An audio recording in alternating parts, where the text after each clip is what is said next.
안녕하세요. 오유경입니다. 로마의 정치가이자 저술가인 키케로는 이런 말을 했습니다. 청년에게 음식이 되고 노인에게는 오락이 된다.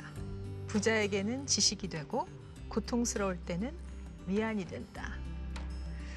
생각해보면 책 한 권을 다 읽지 않아도 시 한 구절, 또 책 한 문장에서도 우리는 많은 힘과 영감을 얻게 되는데요.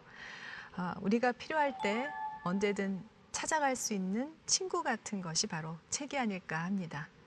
오유경의 인생 책방 오늘의 주인공 화면으로 먼저 만나보시겠습니다. 오늘의 주인공을 만나기 위해 찾아간 곳. 바쁜 의정 활동을 짐작해 하는 의원실.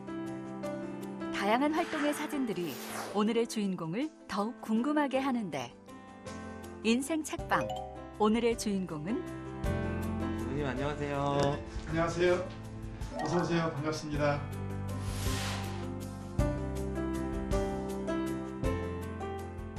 정치인이 되기 전 한 번쯤은 들어봤을 시 접시꽃 당신을 쓴 시인이기도 하며 문학인이자 교육가로 활동. 19대 총선에서 당시 민주통합당 비례대표로 국회에 입성해 문학진흥법을 제정하는 등 예술인의 복지와 창작, 환경 개선을 위해 힘썼는데 문재인 정권 출범 후에는 첫 문화관광체육부 장관으로 입각. 2018 평창 동계올림픽을 성공적으로 치러내기도 했다. 그리고 21대 총선 전국 격전지로 꼽힌 청주 흥덕에서 삼선 고지에 오른 도종환 의원. 시인의 감성을 가진 따뜻한 정치인. 도종환 의원의 인생책은 무엇일까? 파커 파머의 비통한 자들을 위한 정치학이라는 책입니다. 여야가 늘 대치하고 갈등과 대립이 반복되고 그러는데 이 갈등 문제를 어떻게 해결할까라는 고민 같은 걸 하다 이 책을 읽어봤더니요. 갈등이 있는 것이 민주주의 사회에서 너무 당연한 거고 그 갈등을 어떻게 사회 발전의 동력으로 전환시켜 나갈 것인가 이게 정치력이다 하는 이야기를 이 책을 통해서 다시 한번 생각하게 되었어요. 갈등을 푸는 게 정치력이다. 그럼 어떻게 정치력을 키울 것인가. 그리고 민주주의란 무엇인가에 대해서 많이 생각하게 하는 책입니다. 도종환 의원의 인생책. 비통한 자들을 위한 정치학을 만나보자. 정치인의 삶과 발자취를 책을 통해 이야기하는 시간 오유경의 인생 책방. 오늘의 주인공은 유명 시인이자 또 문화부 장관을 지내셨고 삼선 의원이 되신 도종환 의원 모셨습니다. 어서 오십시오. 네, 안녕하세요. 네, 반갑습니다. 네. 네. 그리고 정치학자이자 경희대 후마니타스 칼리지 교수로 계시는 김민전 교수님 모셨습니다. 어서 오십시오. 네, 안녕하세요. 네. 그리고 인생 책방의 가족 허희 평론가 함께합니다. 어서 오십시오. 네, 안녕하세요. 네. 의원님, 사실은 도종환 시인. 네. 굉장히 자연스러운 이렇게 이름에 붙어 있는 그 명칭이었는데 이제 삼선 의원 되시니까요. 도종환 정치인 이 이미지가 이제 각인이 된 것 같습니다. 그래서 마음이 무겁습니다. 책임도 막중하고요. 예. 코로나 위기에서 비롯된 경제 위기로 이어지는 위기의 상황이라서 예. 이 위기를 어떻게 극복할 것인가? 이 위기를 극복하는 책임 있는 대안을 내놓지 못하면 다시 민심은 물과 같아서 배를 띄우기도 하지만 엎어버리기도 하지 않습니까? 정말 잘해야 하는데 어떻게 할 것인가 이런 생각 때문에요. 선거에서 뭐 승리했다 이거는 하루 정도 갔던 것 같아요. 예. 그 뒤부터는 계속 마음이 무겁고 또 고민이 많고 그렇습니다. 네. 그동안 이제 국가의 중요한 일에 많이 역할을 하셨기 때문에 이제 삼선으로 21대 국회 들어가서 이런 입법들이 필요하겠다 생각하고 계신 것들도 계시지 네, 않을까 네. 싶어서요. 뭐 재난과 안전관리에 관한 예. 기본법을 간접 지원에서 직접 지원으로 바꿔야 하는 법도 지금 준비하고 있고요. 네. 또 예술인들이 지금 몇 달째 거의 수입이 없이 뭐 석 달간 수입이 40만 원인 연극인의 이야기를 며칠 전에 신문에서 읽은 적이 있는데요. 공연 다 취소되죠. 전시 다 문 닫았죠. 그렇죠. 축제, 행사 다 취소되죠. 네. 강습 다 못하죠. 이 예술인들을 일찍이 고용보험에 편입시키는 법을 추진했던 적이 있어요. 예. 정부에서는 하려고 하고 국회에서 법만 통과시켜주면 되는데 예술인 지위와 권리 보장에 관한 법, 또 지방대 학생들의 취업의 쿼터제 같은 것들 논의해 볼 수 있는 지방대 육성법, 뭐 여러 가지 법들을 지금 고민하고 있습니다. 예. 사실 저희 허위평론가 문학평론가입니다. 네, 그렇습니다. 원래 여기가 이제 정치인들의 얘기만 하는 곳이지만 오늘 특별히 네. 아마 도종환 시인에 대해서 네. 문학을 공부하는 학도로서도 많은 공부가 있을 그럼요. 거라고 생각하는데 예, 저는- 기회를 드릴게요. 오늘 시인 도종환에 대한 설명을 한번. 아, 굉장히 해보시죠. 어렵네요. 당사자는 앞에 모셔놓고 네. 이렇게 얘기하는. 여긴 정치인 도종환이 계십니다. 시인 도종환을. 네. 예, 도종환 시인의 이력은 예. 정확히 제가 세상에 태어난 해에 예. 시작되기도 했습니다. 그것도 1984년에 인연을 또 예, 깨알같이 그 만드셨고. 분단 시대에 이 고두미 마을에서를 비롯해서 이 시를 발표하시면서 또 1985년에 실천문학의 시를 발표하면서 작품 활동을 시작하셨는데요. 예. 이렇게 시작 활동을 한 지 얼마 지나지 않아서 일약 베스트셀러에 오르는 시집을 내게 됩니다. 그게 1986년에 출간된 접시꽃 당신이었죠. 절절한 사랑이 송가가 담겨 있는데 또 네. 개인적인 아픔이 가득 담겨 있는 시집이기도 합니다. 그 외에도 이제 꾸준히 작품 활동을 하시면서 여러 시집을 펴내셨는데 뭐 당신은 누구십니까? 부드러운 직선, 또 동화 등의 작품 활동을 계속 지속해 오셨어요. 예. 저에게는 도종환 시인 같은 경우는 굉장히 소박한 언어로 시를 쓰지만 거기에 또 역사적 통찰, 그러니까 역사에 대한 의지가 또 강인하게 담겨 있는 그런 시를 쓰시는 분으로 기억에 남아 있습니다. 또 문학 집배원 활동이라는 것도 하셨는데요. 예, 좋은 시 구절을 네. 독자들에게 온라인으로 소개하는 콘텐츠였는데 네. 제가 또 그 구독자이기도 했습니다. 아, 그러셨군요. 네. 네. 어디 소개가 좀 네, 괜찮으셨습니까? 과분한 소개였습니다. 오늘 의원님께서 인생 책으로 꼽으신 것은 비통한 자들을 위한 정치학이라는 네. 책입니다. 허위 평론가에게 먼저 이 책의 좀 개요를 물어볼게요. 네. 어떤 책인가요?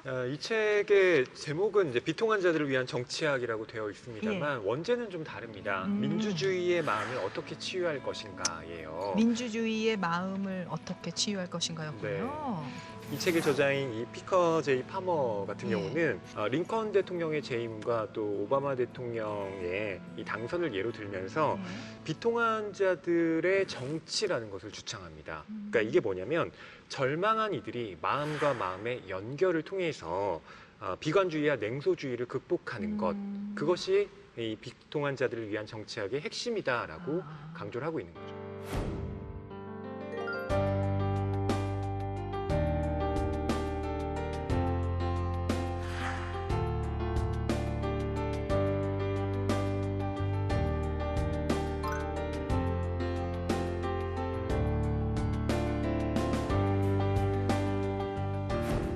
이 책이 왜 인생 책이 되셨는지 궁금한데요.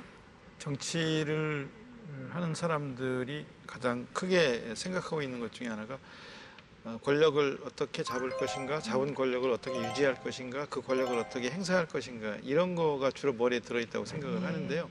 철학 있는 정치를 하려면 어떻게 해야 되는가, 정치를 왜 하는가, 그 개인의 삶과 또 정치하는 그런 삶에서 함께 고민해야 될 점은 무엇일까, 이런 고민에 대한 해답을 준 책, 그런 책이어서 이 책을 읽으면서 그동안 갖고 있던 고민에 대한 것들 중에 많은 부분들의 답을 얻기도 했어요. 그래서 이 공책에다 이렇게 옮겨 적었어요. 이 책 읽으면서 공책에다 계속 옮겨 적었는데 노트 정리를 근데 너무너무 깔끔하게 잘하십니다. 그래서 인생 책방에서 책 얘기 좀 하자 그래서 예. 이 작년에 읽었어요. 작년에 읽었는데 네네. 그럼 이 얘기 좀 하자 그래서 그럼 김민정 교수님께서는 이 책 어떻게 읽으셨나요? 네, 사실 21세기는 민주주의가 병든 시대다 이렇게 얘기를 하기도 하고요. 네. 민주주의가 후퇴하는 시대다 이렇게 얘기를 하기도 합니다. 이 민주주의의 후퇴 내지는 민주주의가 병드는 것을 어떻게 치유할 것인가에 대한 파머의 고민이 녹아 있다 이렇게 얘기 드릴 수 있을 것 같고요. 결국 파머는 그것을 우리의 마음을 통해서 민주주의를 치유하자 이제 이런 얘기인데요. 파머가 이 책을 쓴 것은 2012년인데 사실 그 이후에 민주주의가 더 건강하게 되었는가라고 한다면 일반적인 평가는 민주주의가 더욱더 후퇴하고 있다라고 하는 평가가 많이 나와서 아마 파머는 굉장히 가슴 아프게 지켜보고 있지 않을까 네. 하는 걱정도 되었습니다. 예. 이 책이 처음 출간됐을 때보다 네. 한 번 이게 역주행이 있었죠. 네. 12세를 기록하고 있는데요. 예. 2019년 기준으로요. 원래 이 정도로 잘 팔리는 책이 아니었습니다. 예. 그런데 파머가 2년 전에 SNS에 한 사진을 게시한 네. 거예요. 그게 누군가 봤더니 2014년 8월에 당시 문재인 의원이 네. 그 세월호 특별법 제정 촉구 단식 농성을 벌일 때 네. 사진이었습니다. 어. 그때 그 문재인 의원 앞에 이 책이 놓여져 있던 거예요. 예. 그 사진을 이 파머가 보고 내가 글을 쓸 때는 마치 망망대에 유리병을 던져 놓은 것 같았는데 그게 적어도 저기에 하나가 닿았구나. 라고 이제 소감을 올렸던 거예요. 네. 그러면서 이 책이 일약 다시 조명을 받았던 겁니다. 아. 그러면서 이른바 문프셀러라는 이름으로 사람들의 선택을 받았는데 네. 문재인 대통령의 책, 그러니까 문재인 프레지던트의 책이다라고 예. 해서 문프셀러라는 이름으로 불립니다. 저도 그 농성 하는데 같이 농성, 단식 농성할 때 그때 같이 계셨어요. 농성이라 단식할 때 예. 김영호 씨 단식을 중단하기 위해서 대신 단식한다, 중단해라라고 할 때 저도 걱정이 돼서 같이 단식을 했었는데요. 아, 그러셨군요. 예, 이 책 말고 제가 옆에 있을 때는 백석평전 읽고 계시더라고요. 백석평전. 그러니까 또 백석평전을 이 상황에서 그런 책을 읽냐 뭐 이렇게 또 뭐라 하는 사람도 있었는데요. 네. 저 책 읽어야지 하는 생각은 그때 저는 안 했었어요. 예. 나중에 몇 년 뒤에 다시 이 책이 눈에 들어와서 다시 읽게 되었고요. 네. 저 자신의 고민에 대한 어떤 대답을 주는 부분들이 좀 있어서 저한테 네. 그런 도움을 받았기 때문에 예. 그 자체로 제가 좋아하는 그런 책이 되었습니다. 그러셨군요. 여기 이 책의 저자인 파커 파머가 미국에서 뭐 영혼의 교육자다 해서 네. 상당히 그 많은 분들의 존경을 받고 있는 분인가 봐요. 네, 교사들의 교사라고 불리는 예. 사람인데요. 뭐 사회운동가이기도 하고 예, 교육 지도자로 활동을 하고 있습니다. 네.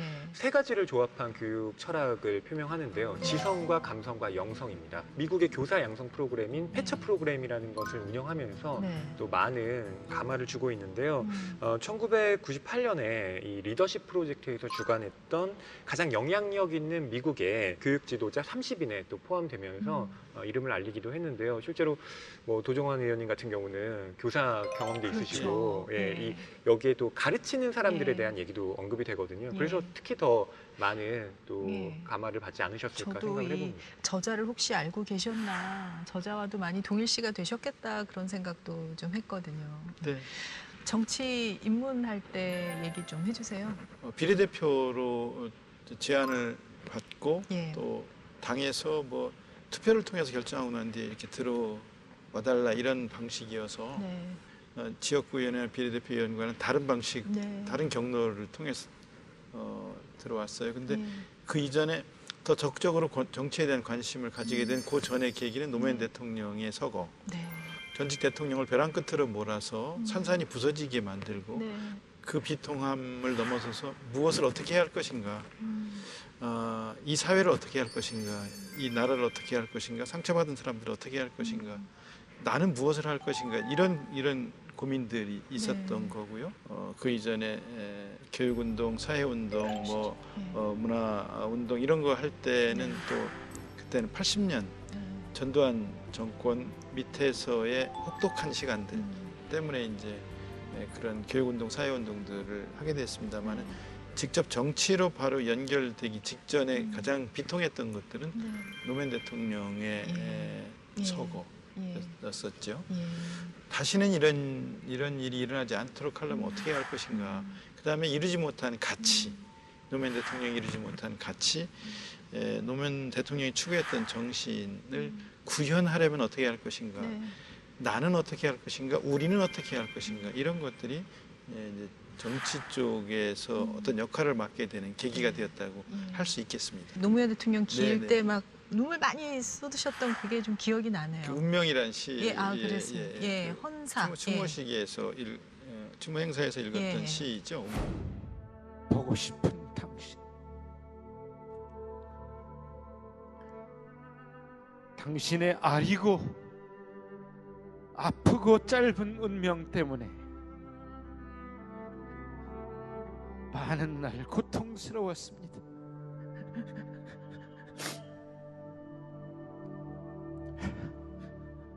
그러나 보이십니까? 당신이 이겼습니다. 당신이 이겼습니다. 당신으로 인해 우리들이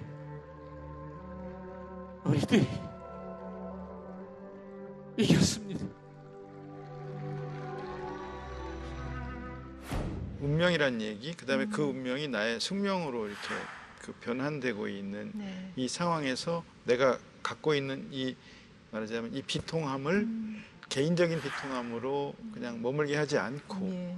새롭게 창조적으로 사회적으로 승화시킬 것인가를 고민해 온 결과 지금 이 상황이 되었습니다. 당신이 이겼습니다라는 그런 예. 이야기를 하는 추모시였었습니다. 네, 네, 그랬죠. 그 개인과 정치 어떻게 보면은 우리 삶과 정치가 상당히 연관이 많이 돼 있죠. 네, 저자가 얘기하는 비통함이라고 하는 것은 가슴이 부서지는 것을 비통하다 이렇게 표현을 하고 있는데요. 이 비통하다라고 하는 경험은 개인적인 차원에서도 이루어지고 사회적인 차원에서도 네. 이루어집니다. 대표적으로 이 저자가 고민하는 비통함 중에 하나는 미국의 9.11 테러가 일어난 것이고요. 이 비통함이 일어나고 난 이후에 어떤 우리가 반응을 보이는가, 상대를 어떻게 상처낼 것인가만 고민한다라고 하면 그것은 우리가 절망의 터널로 들어가는 것이다. 우리 사회에서도 굉장히 많은 비통함들을 개인적인 수준은 물론이고 사회적인 수준에서도 이 비통함들을 겪고 있는데 그 비통함들을 겪고 날 때마다 좀 더 우리 사회가 더 분열로 가는 것이 아닌가 하는 두려움을 가질 때가 있는데요. 저자의 말처럼 우리가 그 비통함을 복수로 가려고 하는 것이 아니라 좀 더 마음을 열고 더 포용하는 사회로 가야 정말 민주주의가 더 발전할 수 있다라고 하는 그런 주제이고요. 저는 그것에 아주 100배 공감합니다. 의원님은 이게 남의 얘기가 아니라 본인의 얘기처럼 느껴지지 않으실까라는 생각을 했어요. 네. 이렇게 아픔이 많은 분이셨나? 이렇게 비통함을 많이 안고 계신 분이었나? 이제 그런 걸 알게 됐거든요. 해직교사 시절도 있으셨고 투옥 시절도 있으셨고 또 5.18 진압군 경험도 비통한 기억으로 쭉 나오던데 본인 기억 속에 가장 비통함으로 기억되는 사건은 뭐였을까요? 대부분의 사람들은 비통한 경험, 비통한 기억들을 다 가지고 있습니다. 예. 대부분의 사람들이 그렇게 곡절 많은 삶을 살고요. 예. 비통한 날들을 많이 겪으면서 삽니다. 예. 그중에 뭐 드러나는 사람도 있고 드러나지 않는 사람이 그런 차이만 있다고 생각하고요. 저는 물론 뭐 일찍이 30대 초반에 이제 아내가 뭐 이렇게 세상을 뜨고 그때 딸아이를 낳은 지 넉 달밖에 안 됐을 때였는데요. 그러셨더라고요. 예. 혼자 아이 둘을 막 키워야 되는데 감옥에 또 끌려가고 감옥에 끌려가서 내가 남의 아이들 잘 가르치지 않은 일을 하다가 내 아이를 한글도 못 가르쳐 놓고 감옥에 들어왔는데 아이가 어디서 한글을 배웠는지 편지를 써서 보낸 걸 보고 와, 그때 정말 눈물이 굉장히 많이 울었어요. 그러셨겠네요. 뭐 아무것도 할 수 없으니까 이제 그 칫솔로 감옥에 벽에다가 계속 이렇게 십자가를 그어서 그 앞에 이제 앉아서 울면서 기도했던 시절, 그런 시절이 이제 가장 힘들고 비통했던 시절이라고 할 수 있겠는데요. 근데 그런 사적인 것들은 좀 전에 말씀드린 대로 저만 있는 게 아니다. 많은 사람들이 있다. 다만 드러나지 않을 뿐이다라고. 그때 보면 국가는 정말 거대한 시스템이지 않습니까? 개인이 사적으로 봤을 때.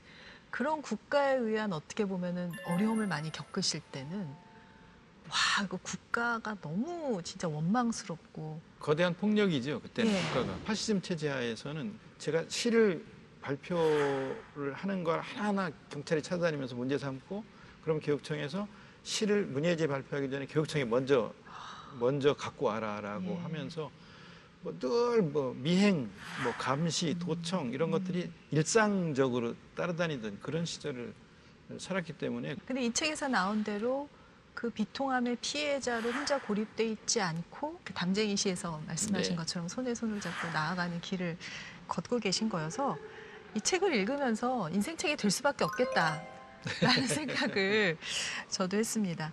그 어려움을 극복하게 한 힘, 내면의 힘은 어떤 거였나요? 종교적인 의지 내가 이렇게 계속 끝없이 이런 어려움을 겪게 하는 것이 무슨 이유가 있으실 텐데 예. 그 이유가 뭘까? 왜 이렇게 계속되는 시련과 그렇죠. 고통 속에 예. 나를 던져 놓으실까? 예. 근데 이때 이걸 원망만 하면 그걸로 극복이 되나? 이 시련의 의미가 고통의 의미가 뭔지를 좀 더 깊이 성찰해 볼 필요는 없나? 성찰하라고 이 고통을 주시는 건 아닐까? 뭐 그런 종교적인 질문과 대답을 찾기 위한 노력과 그다음에 그걸 문학적으로 이제 승화를 그렇죠. 하면서 다시 나를 일으켜 세우기도 하고 부서진 마음들을 다시 이렇게 다독여 주기도 하고 시적 예술적 창조의 결과물을 만들어내기도 하고 그러니까 견딜 수 있었고 거기서 긴 터널을 묵묵히 빠져나올 수 있었던 거라고 생각을 하고요. 네. 그리고 내가 내 개인적인 아픔에서 벗어나오면서 이걸로 다 끝난 것이 아니라 내 이웃들, 고통받고 있는 이웃들의 문제는 그럼 어떻게 할 것인가? 그 고민이 결국 이제 실천을 고민하게 하고 그 실천이 피하다가 한 7, 8년 전부터는 이제 정치적인 예. 역할까지를 맡게 되는 대로 이어졌다고 생각을 합니다. 예. 김민전 교수님 처음 이제 정치평론 하시고 정말 활발한 활동을 하셨는데 어느 순간 좀 안 보인 그 기간이 있었거든요. 근데 저는 그 사연을 몰랐는데 많이 아프셨다고 들었어요. 네, 개인적인 불행이 한꺼번에 찾아왔는데요.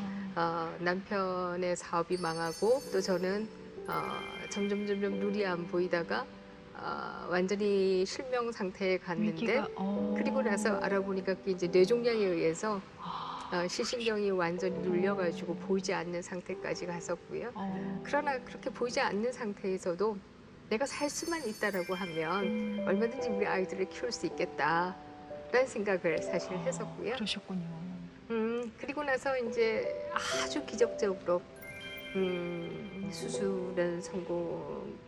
제가 이런 얘기를 하면 예. 별로 비통하지 않음에도 불구하고 아니 그런데 눈물이 다른 사람들이 나는데요. 생각할 때 엄청난 큰일이죠. 예. 그 당시로서는 굉장히 힘들었던 것이 사실이고요. 그렇죠. 그때 제가 많이 생각했던 게 도종환 시인의 예. 흔들리지 않고 피는 꽃이 있으랴 많이 생각했었습니다. 제가 이 모든 것들을 다 이겨내고 나면 그때는 나를 위해서 내가 흔들리지 않고 피는 꽃이 있으랴라고 하는 제목의 수필을 쓰겠다. 그런 생각을 했던 때가 있었는데요. 네. 도종환 의원께서 사회를 위해서 네. 정말 더 바른 정치를 통해서 네. 이 비통한 세상을 구원하겠다라고 생각하셨다라고 한다면 저는 저의 부재가 우리 아이들에게 줬을 그 비통함이 너무나 간절했기 때문에 항상 아이들을 위해서 기다리고 있는 엄마가 되겠다. 아유, 의도하지 않은 일이 지금 발생하고 있는데요. 예. 정말 큰 아픔이 있으셨는데 그때 우리 의원님의 시가 또 큰 힘이 되셨다니까 시의 힘이라는 게 또 그런 것 같습니다. 네. 예.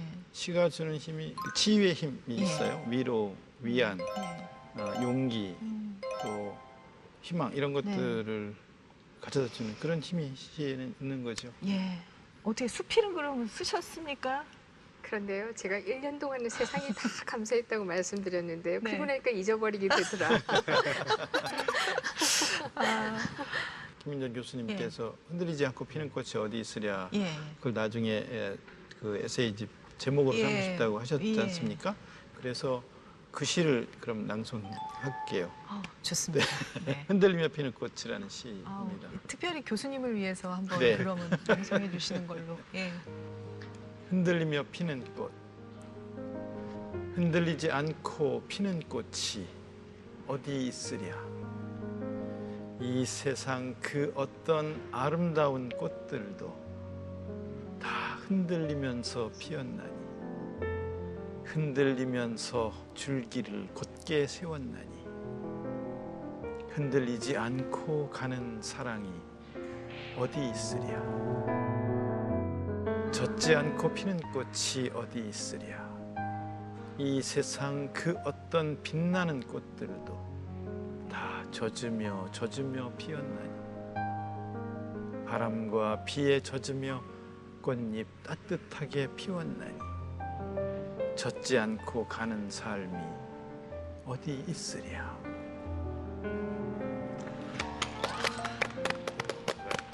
보통 시인들이 네. 자신의 시를 외우지 못하는 경우가 상당히 많거든요.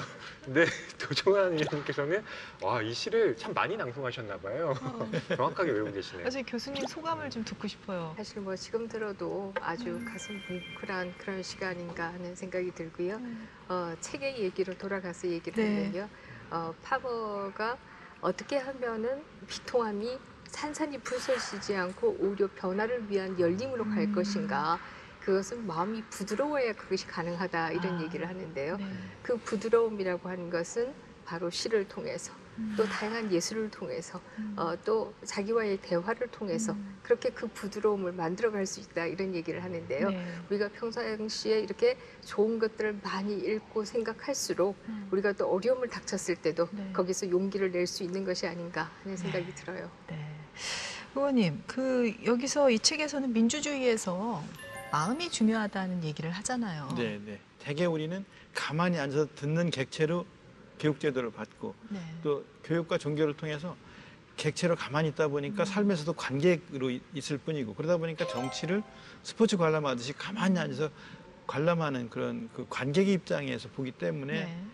주체로 적극 나서지 못한다. 근데 주체로 적극 나서야 한다. 그것이 공동체가 되어야 한다. 공동체를 만들어가야 한다. 그렇게 당당하게 자기 의사를 표출할 수 있는 공동체를 3시든 5시든 구성해 나가는 거. 이게 민주주의의 시작이다. 이런 예. 얘기들을 하고 있거든요. 예, 예. 거기에 상대방에 대한 인정과 존중, 다름에 대한 인정. 네. 그러니까 다르다는 걸 인정하는 것 자체가 민주주의의 시작이다. 네. 악마가 아니다. 악이 아니다. 서로 다를 뿐이다. 여기서 민주주의가 시작한다라고 하면서 내 내면도 빛과 그늘로 구성되어 있다. 인간의 내면에 있는 빛과 그늘을 그 자체로 인정해야 한다. 네. 나한테는 빛만 있고 상대방은 그늘만 있는 것처럼 생각하는데 그건 민주주의가 아니다. 네. 빛에 대한 의식이 나를 앞으로 나아가게 하고 나를 찬란하게 하지만 그늘에 대한 의식, 그 찌꺼기에 대한 의식 이런 것들이 나를 겸손하고 우쭐대지 않게 한다. 이게 한 개인의 심성에서도 이게 그대로 드러나는 거지만 사회에서도 마찬가지고 민주주의를 만들어 나가는 과정에서도 마찬가지다. 네. 그 얘기를 하면서 마음에 대한 얘기를 좀 의아했거든요. 민주주의가 마음이 중요하다는 얘기를. 근데 겸손함과 뻔뻔함으로 설명을 하면서 네. 다양성을 지금 인정해야 되는 겸손함과 예. 내 주장을 해야 되는 뻔뻔함이라는 걸로 보니까 좀 이해가 되더라고요. 거기서 예. 저는 원문을 못 봤는데 뻔뻔함이라는 것이 예. 그 번역을 하면 당당함도 그 안에 들어가 있는 게 아니라 저는 읽으면서 그냥 뻔뻔함 그러면 좀 조금, 이게 예. 조금 낯설었어요, 단어가. 낯설잖아요. 예. 그래서 제가 원문을 못 봤기 때문에 이제 여기는 뻔뻔함과 겸손함이라고 그렇죠. 이렇게 나와 있죠. 예. 번역을. 근데 교수님 지금 현대 사회에서 특히 이제 SNS가 굉장히 민주주의를 활성화시킬 것 같았지만 지금 얘기한 겸손함과 뻔뻔함 두 가지에 대해서 하나는 뭔가 공명실 효과라 그래서 자기가 듣고 싶은 얘기만 더 해나가면서 퍼지는 양극화가 벌어진다는 거. 그리고 다른 사람의 얘기보다는 내 주장만 옳다고 펼치는 거. 오히려 그런 반대 효과가 좀 일어나고 있는 게 아닌가 싶은데. 네, 아주 중요한 지적인데요. 네. 사실 SNS의 장점을 얘기한다라고 한다면 네. 이제 지식이 전문가의 전유물이 아니다. 예. 누구나 노력하면 지식을 가질 수 있게 되었다라고 하는 것이고요. 네. 또 다른 한편에 있어서 이 SNS의 부정적인 측면이라고 한다면 이 확증 편향이라고 얘기하겠죠. 네. 듣고 싶은 얘기만 자꾸 더 듣게 된다. 나와 비슷한 사람들끼리만 SNS상에서 만나게 된다. 이것이 SNS의 부정적인 측면이다. 이렇게 얘기를 할 수가 있을 예. 것이고요. 이 때문에 일각에서는 정치가 더욱더 양극화되는데 이 SNS가 일부 영향을 제공하는 것이 아니냐. 네. 점점 자기 얘기만 듣고 남의 얘기를 듣지 않기 때문에 그런 것이 아니냐. 마음에 드는 얘기만 찾아서 보게 그렇습니다. 되고요. 그렇습니다. 파머가 굉장히 걱정하는 것은 낯선 사람과 같이 좀 있어야 한다라는 그렇죠. 얘기를 하는데요. 예. 우리의 경우에는 미국 사회와 달리 낯선 사람에게 대해서는 굉장히 너그러워요. 한국 사회가. 우리가 신뢰 조사를 해보면요. 미국이나 유럽 같은 경우에는 정부에 대한 신뢰가 낯선 사람의 신뢰보다는 훨씬 높아요. 네. 그러나 우리는 정부에 대한 신뢰보다는 오히려 낯선 사람에 대한 신뢰가 훨씬 높아요. 그래서 우리가 아마 동일한 민족이고 예. 동일한 언어를 쓰고 뭐 이렇기 때문에 그런 이유가 아닐까 이런 생각을 해볼 수가 있는데요. 다만 우리의 경우에는 이 낯선 생각에 네. 대해서는 상당히 배타적인 것이 아닌가 하는 생각이 들어서요. 네. 파머가 낯선 사람과 함께 있는 연습을 하자 이런 얘기를 한다라고 한다면 그렇죠. 낯선 생각과도 우리가 함께 있으면서 그것을 생각해보고 또 뭐 그게 대해서 반대 의견도 내보고 네. 이런 것들을 해야 되지 않는가. 네. 한국 사회가 점점 양극화로 가는 것을 막을 수 있지 않을까 하는 생각이 들어요. 그 정치가 양극화된다는 네. 말씀과 관련해서 그 내가 아는 진리가 언제나 부분적이고 네. 내가 알고 있는 진리가 전혀 진리가 아닐 수도 있음을 아는 것, 그 민주주의에서 아주 중요한 자세다.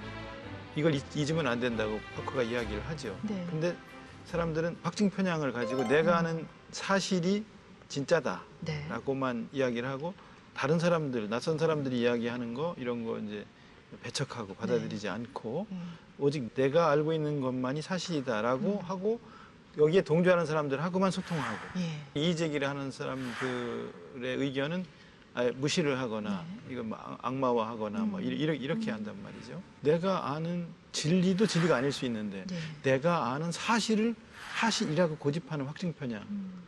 그러면서 나중에는 그 사실을 사실로 포장하기 위해서 어떤 때는 가짜 뉴스를 계속해서 생산해내고 네. 그러니까 그 가짜 뉴스인데도 불구하고 계속해서 돈을 주고 구매를 하는 거죠. 네. 가짜 뉴스임에도 불구하고 나를 만족시킬 수 있다면 그걸 계속 구매하겠다. 그렇죠. 말하자면 돈을 주고 독극물을 사는 고급 독자가 되는 형태라고 이 책에 네. 이야기하고 있거든요. 네.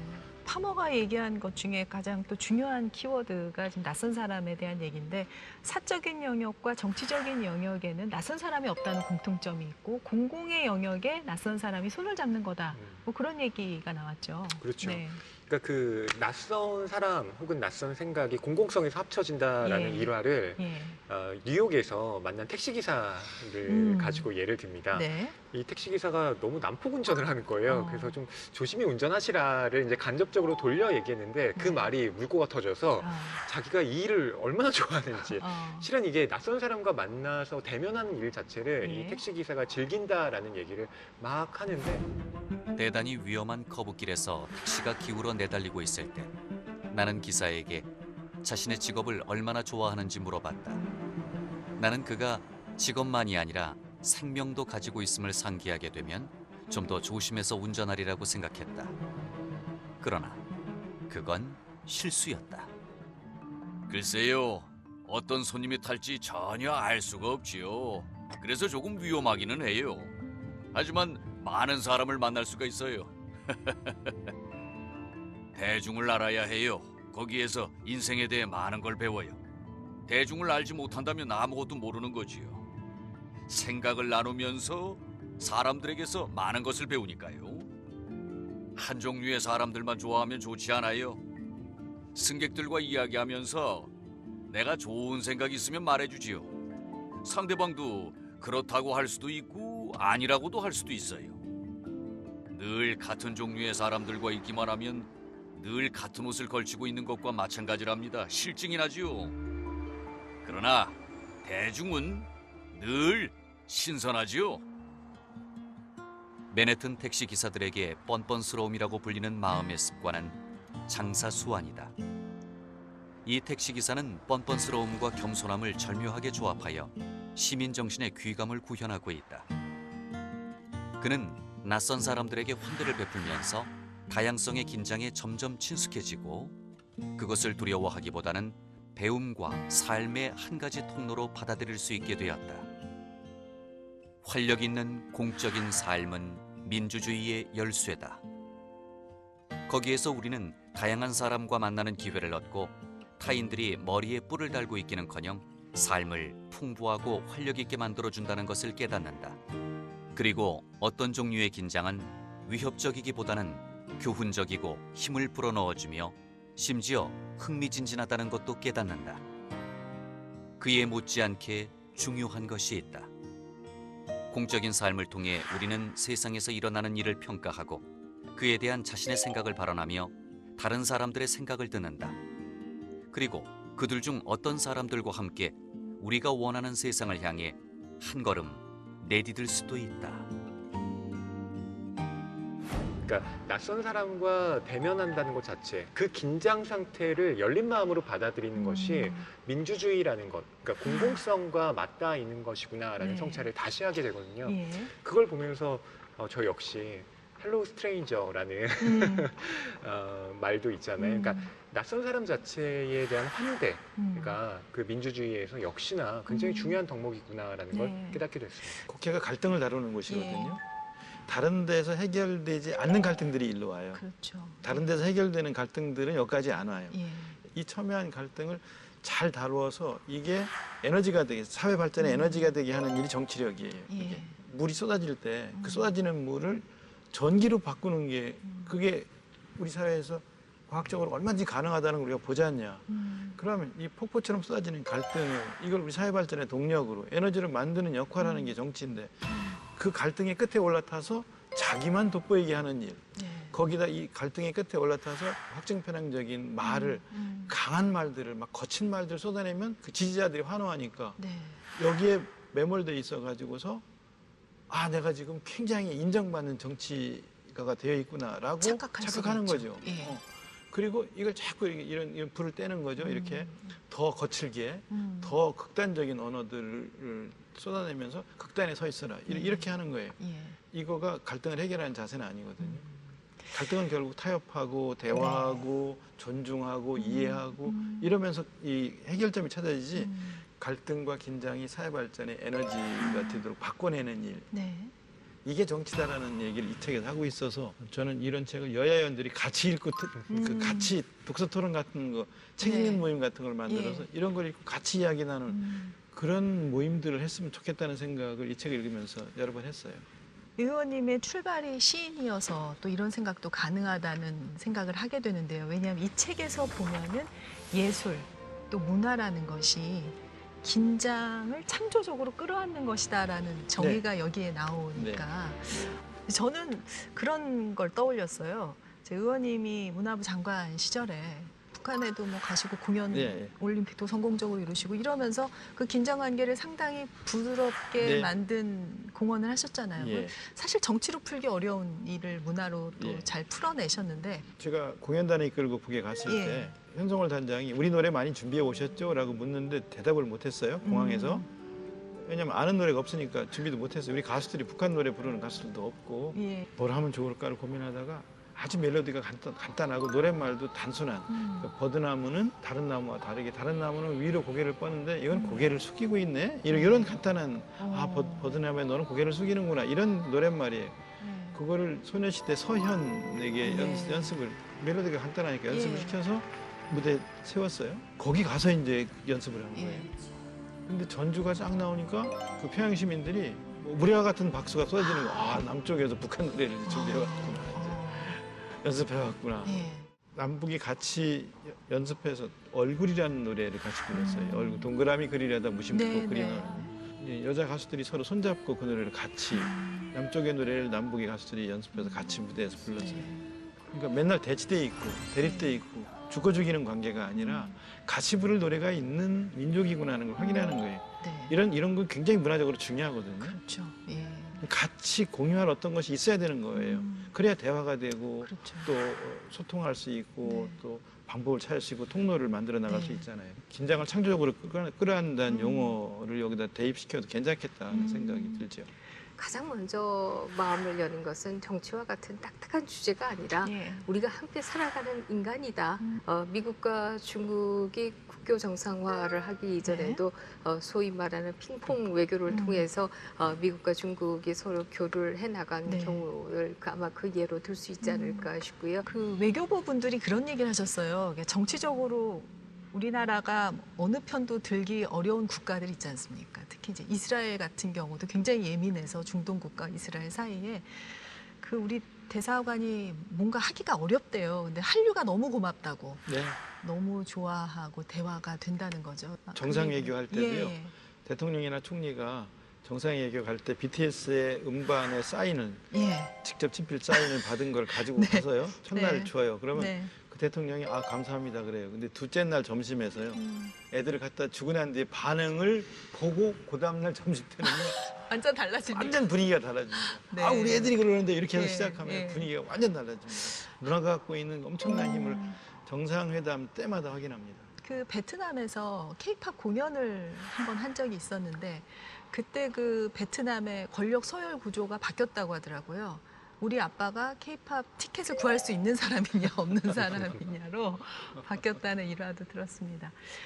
마지막으로 이 파커 파머가 이제 공교육에 대한 얘기를 했는데 아무래도 이제 교육자셨기 때문에 그 부분을 좀 여쭙고 싶어요. 우리나라 공교육 앞으로 어떻게 방향을 잡아가야 될까? 지식교육에서 문화교육으로 네. 전환 이 생각이 먼저 들고요. 예. 두 번째 민주시민 교육을 교과로 제대로 채택을 해서 네. 이런 것들이 가르쳐지는 교육과정을 만들었으면 좋겠다는 네. 생각을 하고 그다음에 이제 핀란드처럼 갈등 문제를 계속 토론시키는 교육. 학교 때부터 토론하게 하고 그다음에 이 갈등을 어느 한쪽이 완전히 이기고 완전히 지는 형태의 결론이 아니라 네. 갈등을 어떻게 절충해 나가는가 굉장히 중요하다는 걸 토론을 통해서 확인하게 하는 민주주의 교육을 시키면 우리 사회에 나가서 갈등 문제를 다룰 때 사회 갈등 지수가 굉장히 낮아지는 거예요. 핀란드 같은 경우에는 사회 갈등 지수가 제일 낮은 나라가 되거든요. 예. 그게 민주주의 교육이거든요. 네. 그런 것들이 좀 실행이 되었으면 하는 생각까지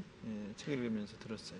우리나라는 정치 관심 높으면서도 그 교실 안에서는 오히려 그런 토론이 터부시되는 경향도 좀 있는 것 같아요. 네. 제가 거기에 하나만 더 붙인다라고 한다면 지역 사회에 대한 관심을 높이고 네.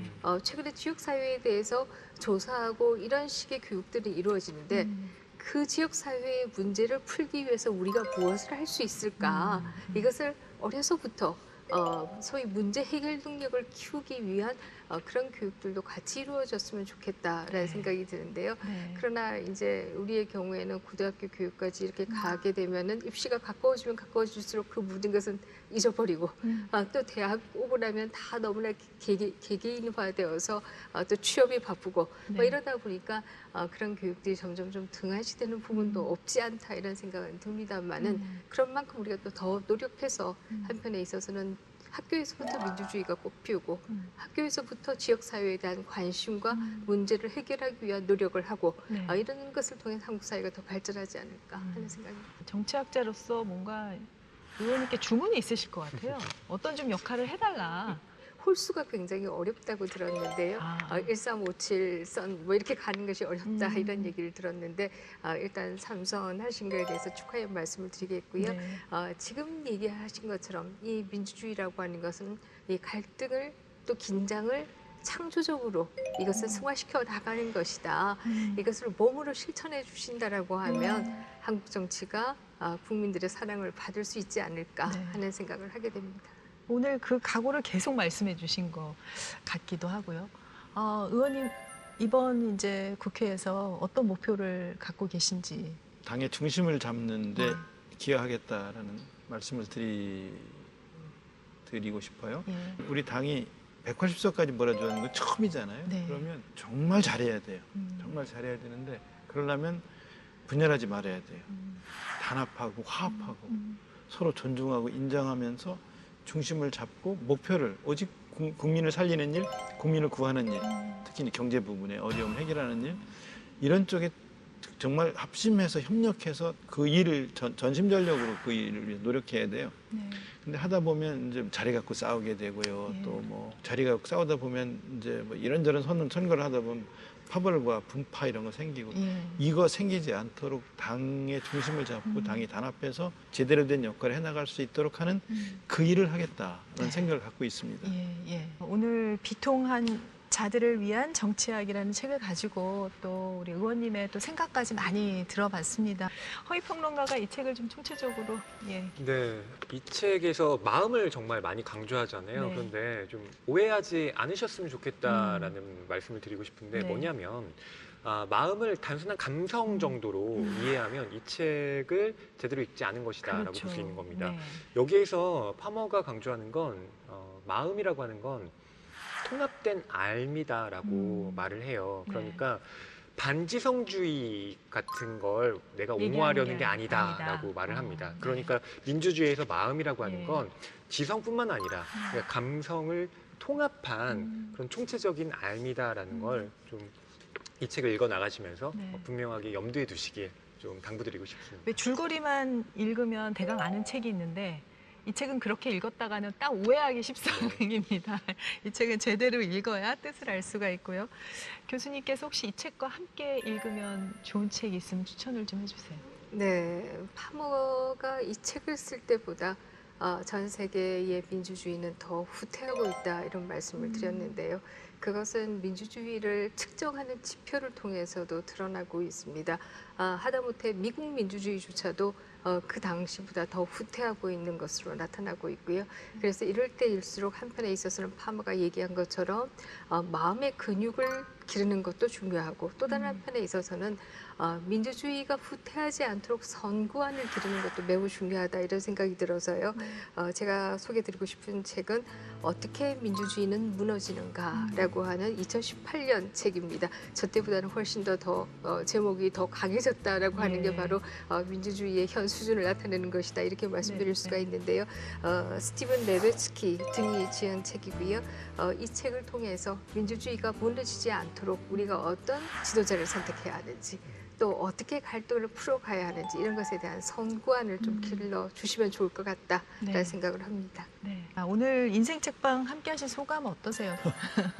많은 말을 했는데 예. 또 시청자들에게 귀에 들어온 얘기를 했나 이런 생각도 들고요. 네. 하여튼 시청자분들도 시간이 되시면 비통한 자들을 위한 정치학을 네. 한번 읽어보셨으면 좋겠다는 말씀을 드리고 싶습니다. 네.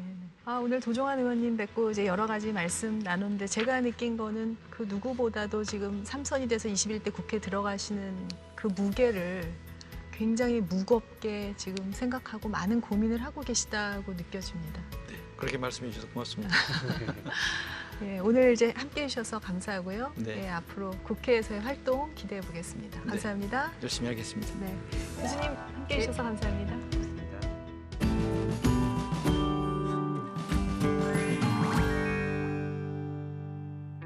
안녕하세요. 오늘 뭐 읽지 맹수지입니다. 오늘은 특별히 국회 도서관이 추천하는 책 중에서도 베스트셀러 탑10에 당당히 이름을 올린 책을 엄선해서 소개해드릴까 합니다. 많은 이들의 사랑을 받은 책 함께 만나볼까요?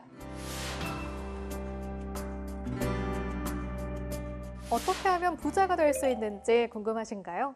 출간 이후 꾸준히 대형 서점 베스트셀러 상위권에 머물고 있는 책, 더 해빙이 그 비결을 알려드립니다.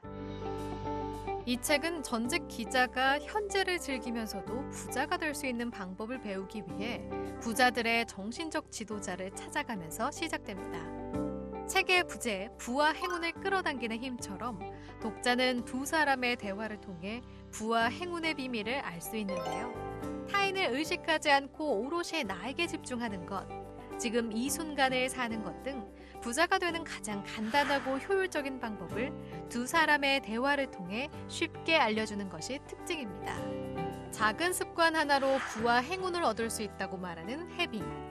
나도 부자가 될 수 있을까 고민하는 분들께 해결책이 되길 바랍니다. 젊은 작가상 많이들 들어보셨죠? 문학동네에서 젊은 작가들을 널리 알리자는 취지로 만든 문학상인데요. 매년 4월이면 발표되는 젊은 작가상 수상작품집. 올해도 출간되자마자 많은 화제를 모으고 있습니다. 올해 11회를 맞이한 젊은 작가상. 작년 한 해 동안 발표된 중단편 소설 중 가장 눈부신 성취를 보여준 작품에 수여하는 상인데요. 이 책에는 대상을 받은 강화길의 소설 음복을 시작으로 최은영 작가의 아주 희미한 빛으로도 등 총 7명의 작가들의 작품이 실렸습니다. 작가마다 개성도 내고자 하는 목소리도 다양한 만큼 한국 문학의 트렌드를 여실히 살펴볼 수 있는 책입니다. 특히 이 책의 특징은 수상작의 작품뿐 아니라 작가의 심경을 담은 작가 노트와 평론가의 해설까지 볼 수 있어 조금 더 깊이 있게 젊은 작가들을 느낄 수 있는데요. 젊은 작가를 알리자는 취지에 따라 1년 동안은 특별 보급가에 판매한다고 하니까요. 문학을 좋아하는 분들에게는 좋은 기회가 될 것 같습니다. 2차 세계대전 이후 최대 걸작이라는 평을 받는 패스트. 전 세계에서 무려 101개 언어로 번역된 이방인. 노벨 문학상 수상 작가 알베르 카미가 쓴 대표적인 소설들인데요. 이 두 작품이 한데 묶여 출간됐습니다. 이 책은 알베르 카뮤의 서거 60주년 추모 에디션으로 출간됐는데요. 이방인은 어머니의 죽음과 함께 시작되는 평범한 시민 외루소의 비극을, 페스트는 무서운 전염병에 휩쓰는 도시에서 재앙에 대응하는 사람들의 모습을 보여주고 있죠. 특히 페스트가 관심을 받는 이유는 전 세계가 코로나19로 고통받은 올해의 상황과 맞물려 독자들의 공감을 불러일으키기 때문입니다. 알베르 카미가 현재를 살아가고 있는 우리에게 들려주는 지혜와 희망의 메시지, 이방인 페스트입니다. 침체된 사회적 분위기로 인해 공감과 위로가 필요한 요즘, 자기개발 분야에서 인기를 얻고 있는 책이 있는데요. 거리의 의사로 유명한 저자 정혜신의 당신이 옳다입니다. 이 책은 정신과 의사인 저자가 12,000여 명의 사람들을 만나 속마음을 듣고 나누며 쓴 책인데요. 저자는 쌍용 자동차 해고 노동자들과 세월호 참사 피해자들이 있는 환경을 직접 다니며 상처의 본질을 느끼고 마음을 움직여 사람을 살리는 진정한 치유 방법에 대한 깨달음을 얻었다고 고백합니다. 정혜신 작가는 정신과 의사나 심리 상담사 등 전문가에게 의존하지 않고 공감을 통해서 스스로 치유할 수 있는 치유법인 적정 심리학을 이야기하는데요. 그 핵심은 바로 공감이라고 말하면서 다양한 사례를 들어 공감과 공감 실천에 대한 이야기를 전합니다. 당신이 옳다라는 말 한마디가 주는 공감과 위로, 사랑하는 사람들과 함께 나누는 건 어떨까요? 혹시 오늘 책에 대해 놓친 부분이 있으신가요? 그렇다면 국회방송 홈페이지에서 다시 보실 수 있습니다. 그럼 저는 다음 주에 더욱 재밌고 알찬 책으로 돌아오겠습니다.